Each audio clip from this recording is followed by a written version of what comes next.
Welcome. Ziggy1X here with another NieR reincarnation video. And we need to talk about the new banner, the new limited Abyssal banner, our girl, F66X, or as I like to call her, Vanilla Jane. Okay, so we've been needing to have this conversation for a little bit after my rant, and it was a very cathartic rant. I was able to get it off my chest a little bit, but it got me to thinking about the state of the game and the state of the costumes that we're going to be pulling on moving forward. Now, just to reiterate, we have had now, in this month of December, we have had a drought of gems. We have not gotten as many from what we would have normally gotten in the form of regular events. We've gotten a lot of reruns on events, which means that the veteran players are not getting as many gems. We have the fivefold tower going on right now, which is a great opportunity to get some extra gems for us. But if we've already gone through most of that content, there's only one tower's worth of floors, 40 through 50, to pick up gems on. So it's still not a whole lot of gems. So what does this mean for us? Well, we've got the current Abyssal banner going right now. We just finished up 2 Christmas banners. We just finished up Alice, and we've got New Year's right around the corner, probably dropping as soon as this Thursday. So that is 5 limited and collaboration banners that we can only pull those costumes and the debris and the weapons attached to those costumes when the banners are running, which usually is about 2 to 3 weeks. So what does this mean for us? Well, if the status quo remains unchanged, we have to be increasingly more discriminating in how we pull on our banners. We can't just go into a banner and pull on it unless we really, really want to. And I'm not going to say don't pull on a banner if you don't really want to, but we have to use the resources we have and plan ahead and plan accordingly. We want to avoid a few things. We want to avoid burnout. We want to avoid the FOMO, the fear of missing out. And there's always going to be those costumes that just look great. There's always going to be those costumes like we just had with Yuletide Griff that have an absolutely busted debris that we want to go after. And there's always going to be those really unique units that we got with Yuletide Gale, Alice, Fabled Saryu, and a few others. These are great units and great things to go after, but we can't go after all of them. Most of us can't. There's a few of us that can. More power to you guys. You guys are keeping the game afloat by yourselves.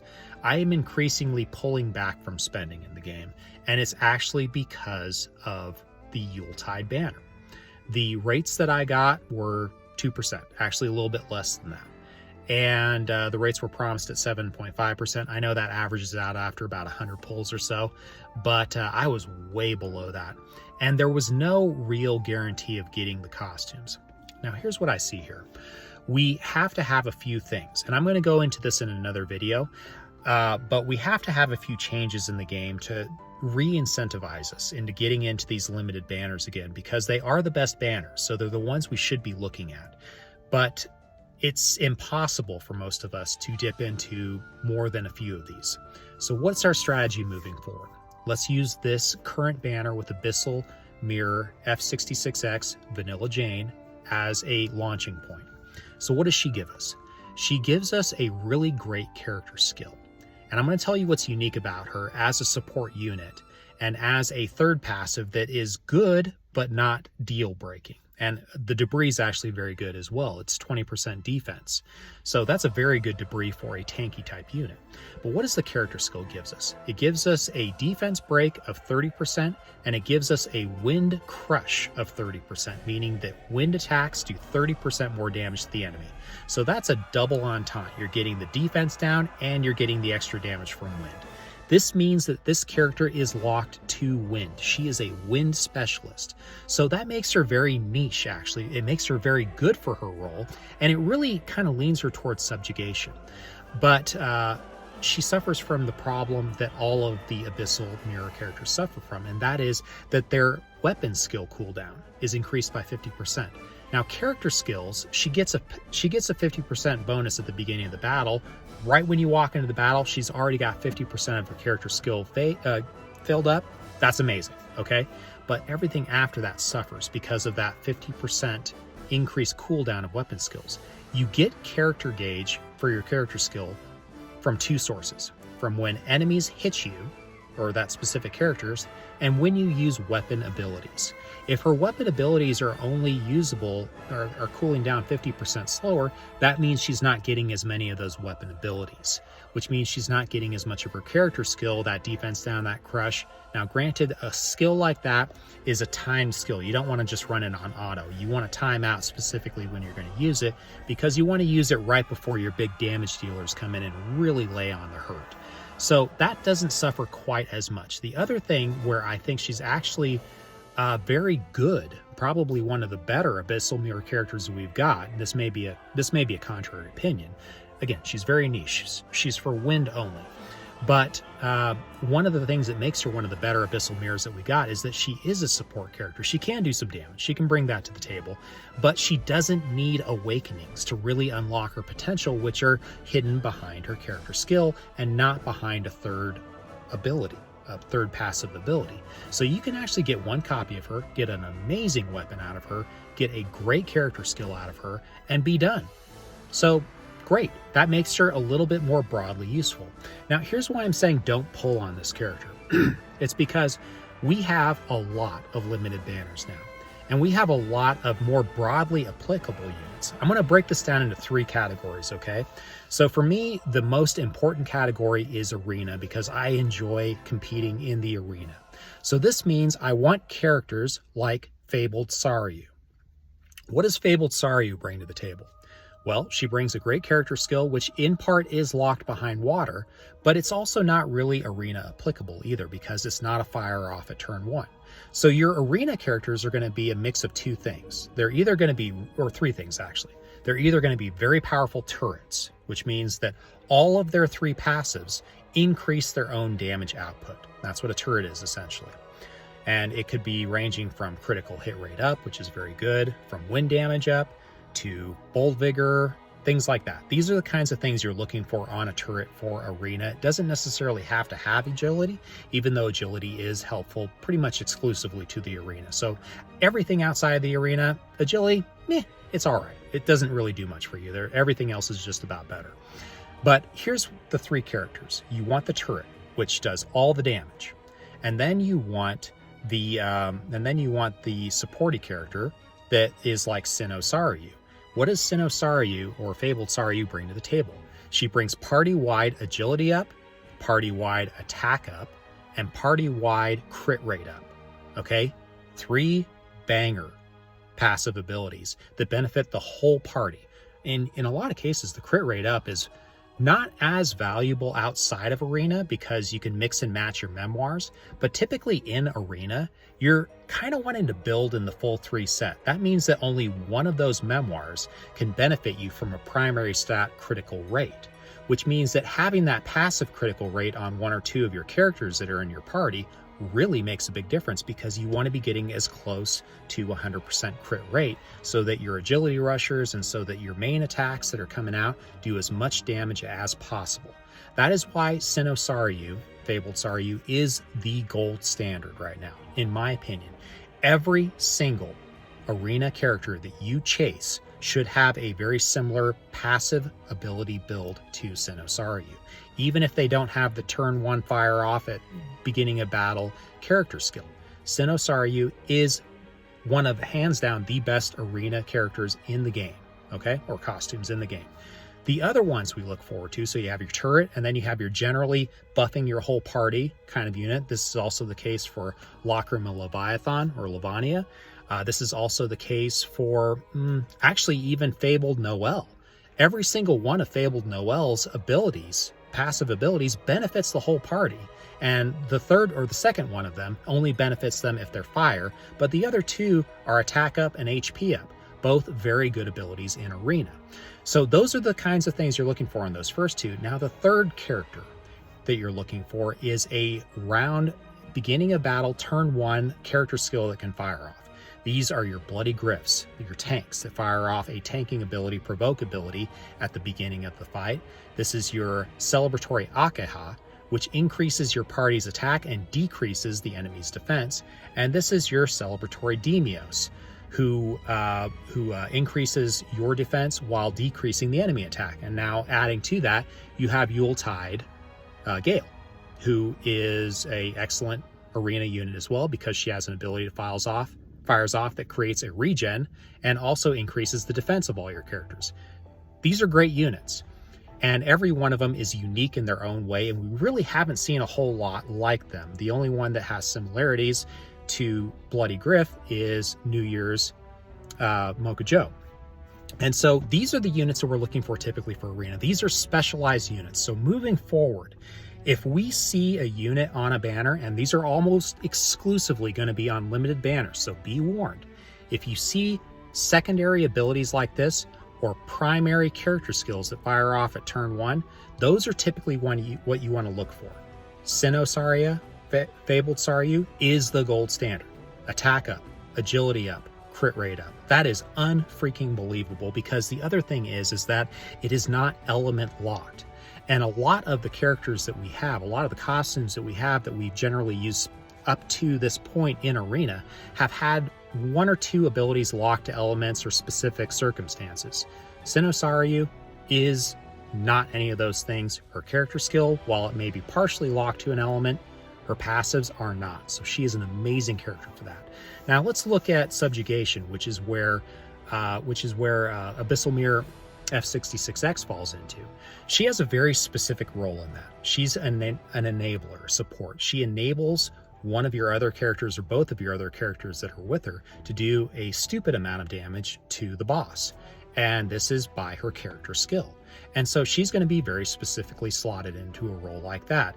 Maybe even sometimes in tower. If you need to do a burst attack against one of the bosses on a tower floor, you can fire off her ability, you can have the others queued up, and then you just fire them off right afterwards. They're going to damage cap, and you're going to clear the floor. So these are the circumstances that she runs into. Again, locked to win though, to get the most out of her potential, to get the most potential out of her character kit. Now, the other characters that are generally useful are going to be your turrets. And I mentioned these already in Arena. And what these guys do for you is they are selfish. They're selfish damage dealers. They have all of their character skills, all of their passive skills geared towards increasing the amount of damage they do. Let's take 3 notable characters or costumes for these right now. I keep doing that, characters and costumes. So those 2 are interchangeable for me, just for your information moving forward. We have the first one that we got, which was Celebratory Yuri. Now, in my opinion, she is still the gold standard. She is the best. She doesn't quite have the same level of stats as, say, for example, Yuletide Griff, but what she does have is she has a generally universally useful character skill that is the 200% damage times 5, but it multiplies by 100%, which makes it 400% damage if you have an attack up on her. These are so easy to get on a character. So she is basically, you can constantly rely on her doing 400% times 5, which means if you time her right in a chain, she's always going to be damage capping times 5. Amazing. And she's also got all of the selfish character skills that increase her amount of damage. Next, we got Fabled Akeha. Now, Fabled Akeha does more damage per hit, but she only does 4 hits. This weakens her a little bit, in my estimation, against Yuri, but she also has access to 2-hand swords with the large swords, which are generally very big stat sticks. They have a lot of stats attached to them as far as attack goes.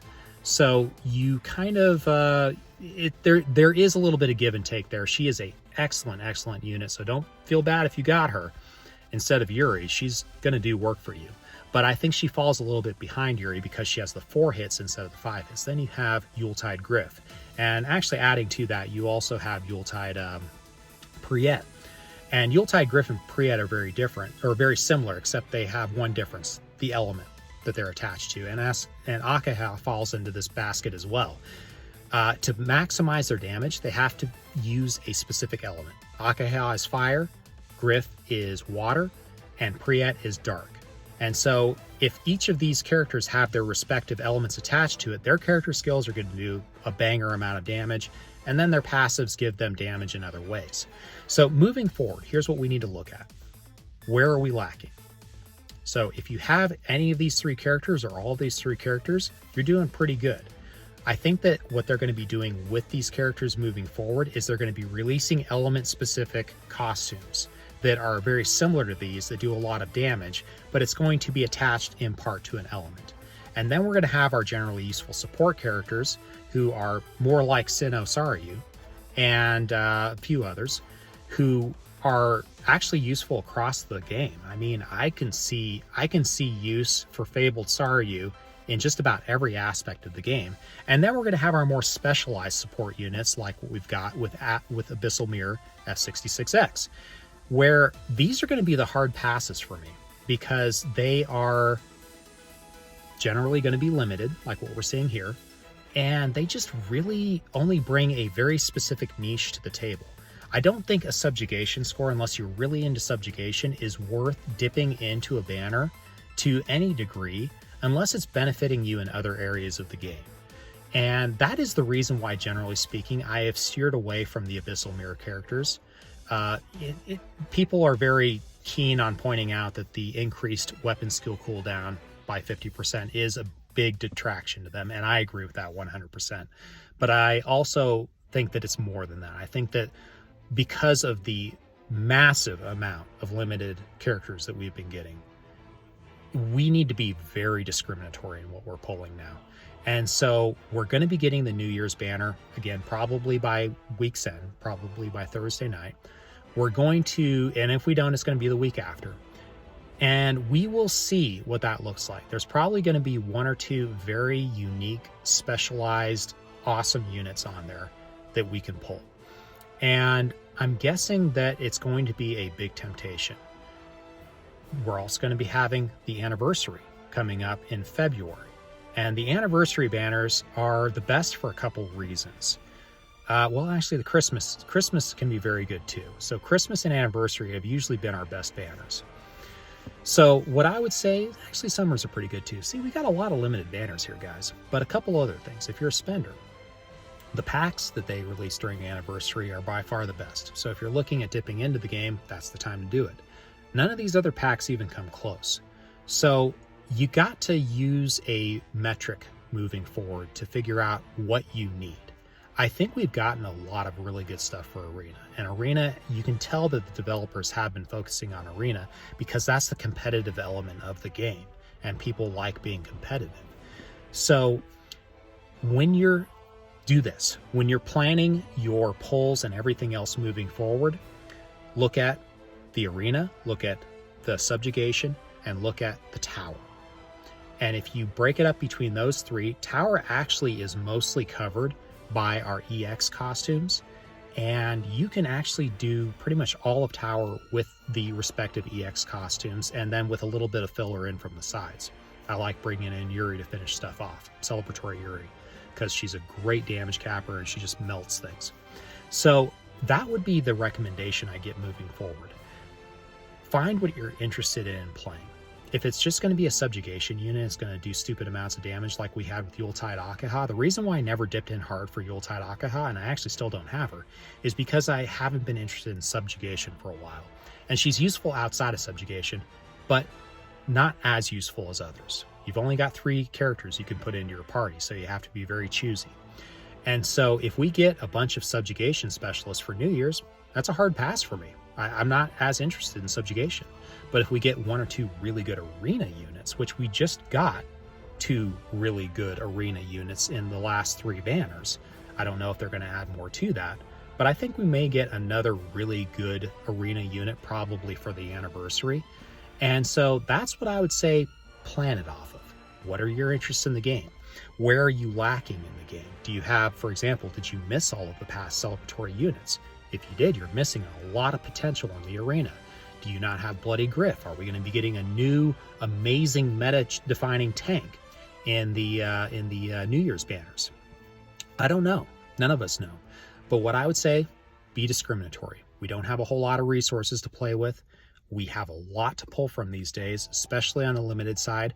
I actually would recommend not even dipping into the standard banners. I did for Abstract Yuri just because it's Yuri, but that was just me being me and probably not the most advised move. But the one exception I would say is Bloody Griff. I think Bloody Griff is probably the only unit in the regular pool who's actually worth chasing if you don't have him. Everybody else you can do without. And so I'm going to leave it there. This is my quasi review of Abyssal Mirror F66X, but it was also just a general overview of what we need to be doing as players to shore up our accounts, to not suffer from burnout, and also to just make sure that we are maximizing the amount of fun we're having with the units that we got. So I hope this was an informative video to you. This was a little bit of an unorthodox way of looking at a character review, but I think it's important because we are about to experience our 5th limited banner in a row. Let that sink in, guys. 5th limited banner in a row. I know it's the holidays. I know that we have a lot of stuff going on between Sinnoh, Alice, and the New Year's, but that's too much. And we have to be careful so that we don't burn ourselves out, so that we continue enjoying the game. And if we feel like we have to pull on every single banner, we will burn out. And that's my last piece of advice. I want as many people to play this game as possible. I want to enjoy it as much as possible. So let's go ahead and do that. Let's pick our battles, and I'll talk to you guys next time. I got a few more videos planned. Hopefully I'll be able to release them over the course of this week, because a lot of things to talk about this week, honestly. So that's all. Peace out, you guys, and I will talk to you later. Until next time. Bye.